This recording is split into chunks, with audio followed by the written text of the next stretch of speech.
background, the private information of the user will be sent to the server. So this is the upload files. So this normally wasn't present in the original application, but this has been modified and the upload files activity has been added. So like we can see in the code here, like it is making a HTTP connection with the remote server, and I'll also show you that it is storing some files and then sending it to the remote server. Okay. Yeah, and this is the boot completed broadcast receivers. Like whenever you create a malware, if you want your malware to run on every boot complete, like what happens when a user restarts his phone? The app will close, but if you have set up a broadcast receiver as boot completed, the malware you have designed will automatically be started on every time the phone restarts. So this is the use of broadcast receivers. Broadcast receivers can be like SMS receive. You can set your malware to trigger whenever you receive SMS, or whenever your phone goes to a sleep mode, whenever the battery is low. So these all kinds of the broadcast receivers are present. It has got one more type of broadcast receiver, that is SMS received.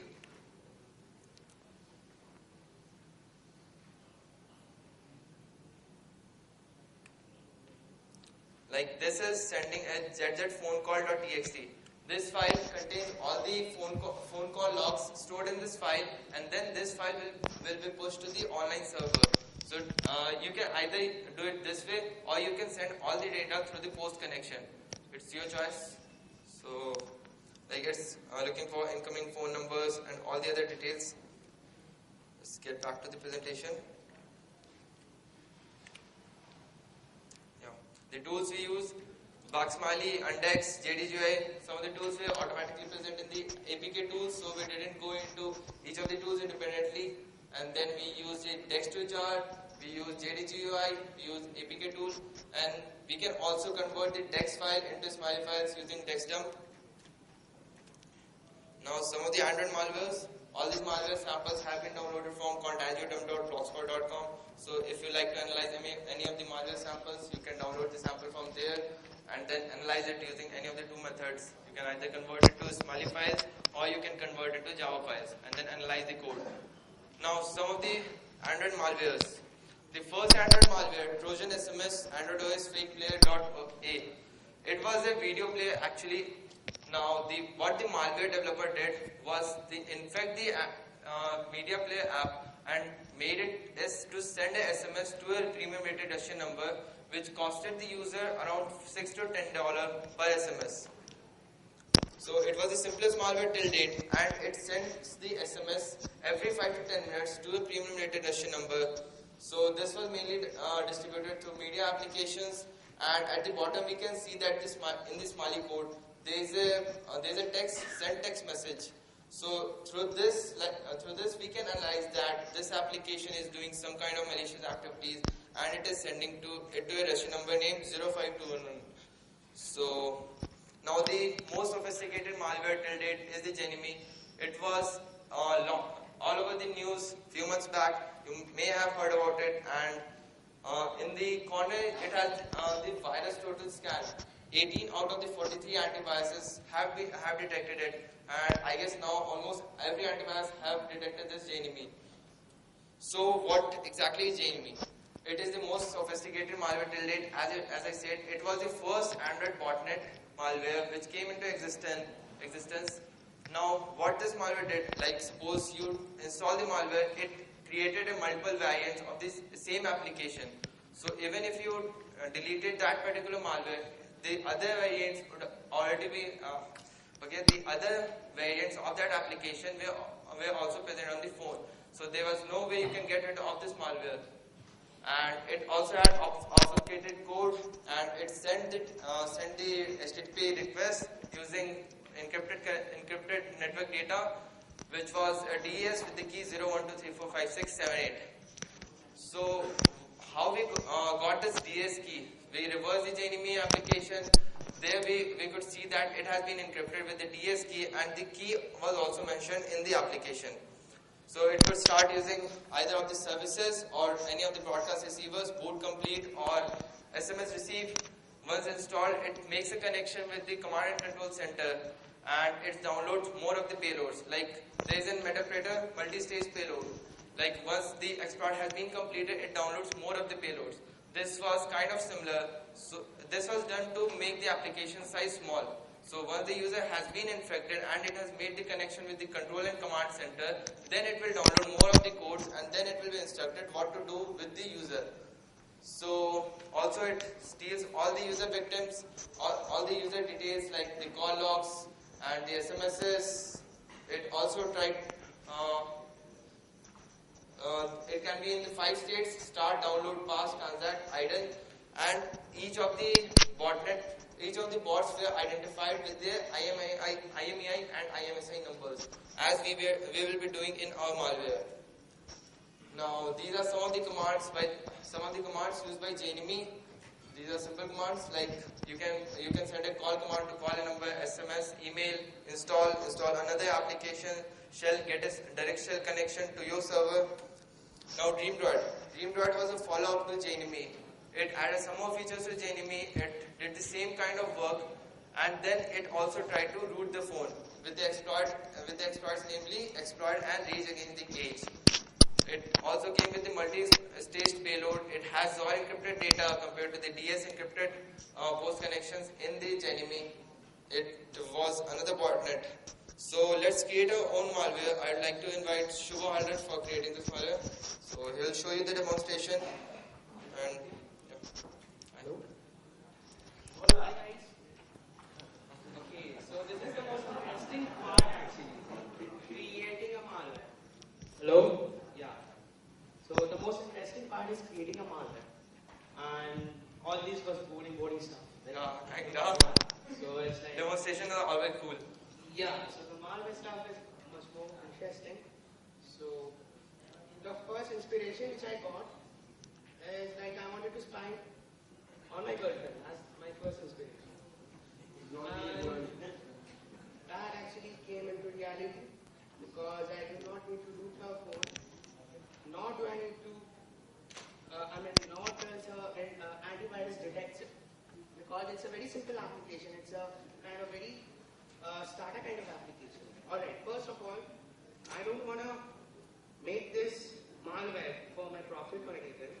It was just an experiment, and it was work to understand how antivirus works. But anyways. Okay, so you can see this is the Eclipse developer. Developing programs in Eclipse are pretty much simple. You can write in codes over here. But before that, I'm just going to show you some permissions which we require before that.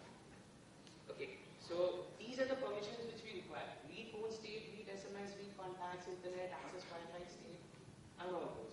First of all, just let me tell you about something on permission, which Aditya told me each and every application has its own user ID, right? So maybe this application is going to run on user ID 103. And that 103 user ID is a subset of all these groups. Read phone state is a group in Android. Read SMS is a group in Android. Like in Linux, you have groups, right? So read phone state is a group in Android. Read SMS is a group in Android. And the user ID of this application is going to run inside these groups, so they can access all these permissions. Similarly, when whoever has set up a server, like HTTP server, whoever has done, they know that in cPanel, like you get your own login ID, right? But HTTP server doesn't run on different IDs. It runs on Apache, or HTTPD or HTTP. The group is Apache. And under that group, it has many sub-users. Like in cPanel, if you have a username like Shubho007. So it has a user ID Shubho007 containing inside the group Apache 2. In the same case, whatever the user ID of this application is going to be, the superset and the group under which this user ID will be are on all these permissions. Okay, so this is my activity file, and it's a pretty simple, straightforward. This is the function which I'm going to call start R. Okay, and this function contains all the codings and all the lessons which are there. I'm going to call up the telephone manager to get the IMEI and MSI number, and then I'm going to check whether the Wi-Fi is enabled or not. If it is not enabled, then I can just switch on my Wi-Fi remotely without even the user noticing it. There will be a small notification in the notification bar, and then I have given a small sleep of 10 seconds maybe, and then calling out different functions. Why have I written it in separate modules and functions? Because as he has shown you, you can decompile an app. So you just need to copy this function and paste it in that app after you decompile it. You just need to change the manifest file, and you just need to provide all these permissions. And you just copy paste this starter function with all the associated functions, and that's it. You get a simple malware. Antivirus cannot detect it. Why? I'll tell you later. So, and all these are cursors. Cursors are basically queries. Like it opens an object, and then you can query that object to get the column index of you can go through Android SDK development documentations and all, and you can get column with it. And over here I'm sending all the data into a post data function. Let's see the post data function. It's a big program. Okay. So the post data function does nothing. It just opens a connection to 172. Whatever the IP address of this laptop is, and it is gonna post data into this .php files. And what it does is, this PHP file is gonna create a txt file containing all the post data it has received. It's a simple application. So right now I'm just gonna see whether my IP address is constant or not. Okay, it is 172.20. 1.176. Yeah, it's the same. Alright. So what I'm gonna do, I'm gonna skip it. I'm gonna hack into his. I'm gonna install the malware into this phone. Let's see. Hope I have deleted all my private messages. No, don't delete it. I wanna see it. And whatever it is gonna come over here. It's gonna create 3 files over here. Okay, I'm going to show you the source code of this key. It's very simple. It does nothing. Okay, not the call logs. Call logs also. So whenever it receives an SMS, it just takes all the data and it prints out in a sms.txt file. That's it. It opens a file in append mode and goes on writing in that file. Simple. Nothing much to know, understand. It's a simple file. And so what I'm going to do is I'm going to run. Is it in debugging mode? Yeah, okay. So I ran the application and I want to see what is happening in the phone also. So I'm going to start.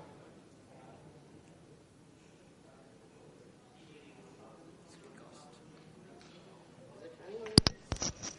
No, this is last file.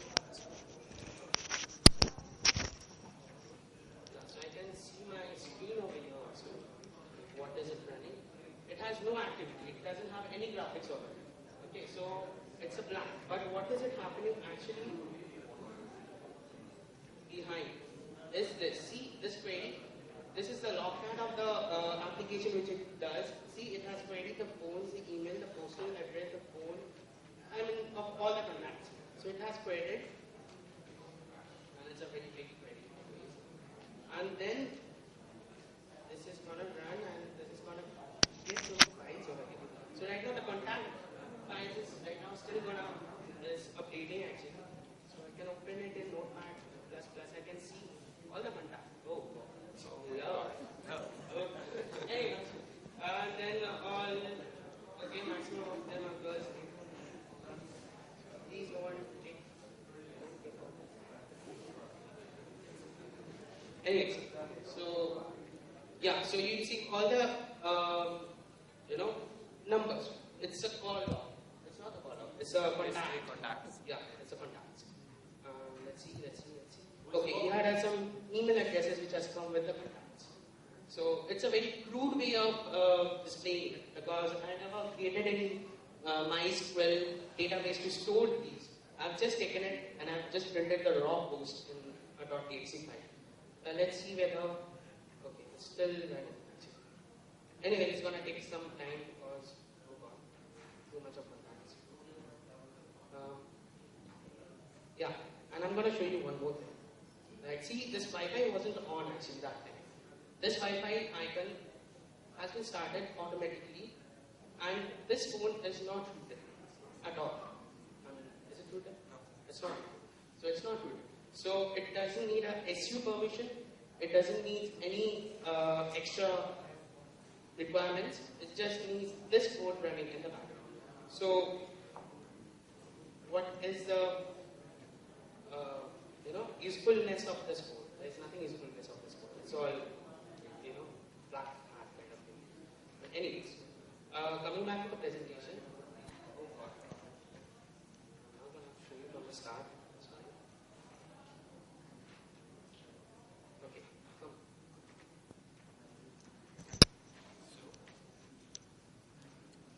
So he has demonstrated you how to create an Android malware. So you can use that things and create your own Android malware and it would work on even a non-rooted phone. So these are all the infos we will be getting in our Android malware.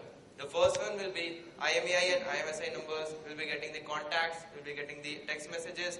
We'll be getting the inbox. We'll be getting the web history. We'll be creating new bookmarks. Now, the creating new bookmarks part will require root permission because we are modifying the file system of the Android. So for creating new bookmarks, you have to get the phone rooted, and then there is recording phone conversations. Now whatever phone conversations happen on your Android phone, you can record it, and then you can store it in a file and then send that file to your remote server. You can also see the stored passwords and other secret information. You can open URLs for black hat search engine optimization. You can even run your root exploits using the malware. So what was our agenda? We took a legitimate app, we decompiled it, we inserted our own codes, we repackaged it to get an infected APK, and let me show you the malware with the tic-tac-toe app in it. One second.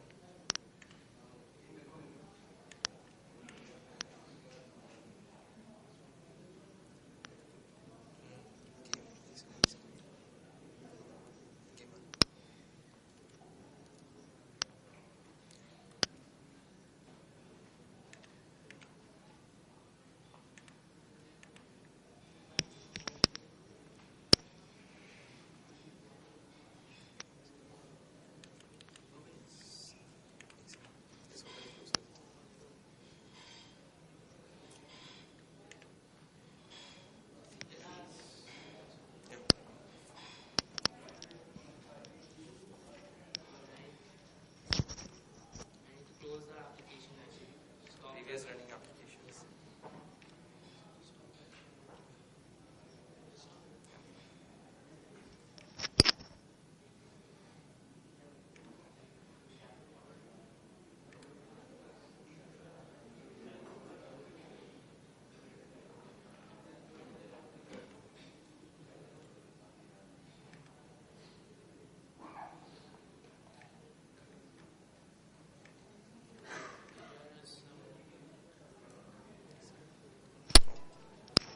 Phone got disconnected.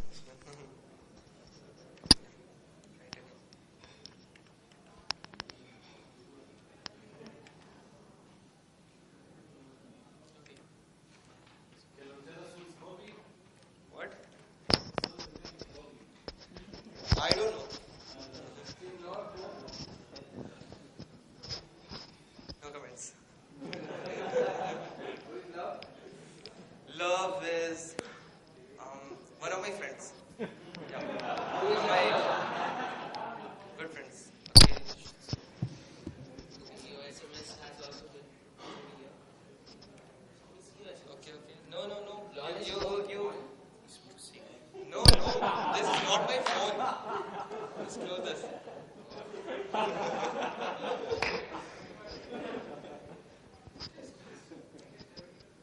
Anyway, I think I need to restart my Eclipse because it is taking too much time.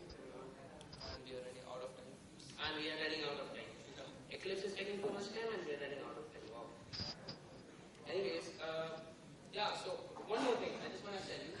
This application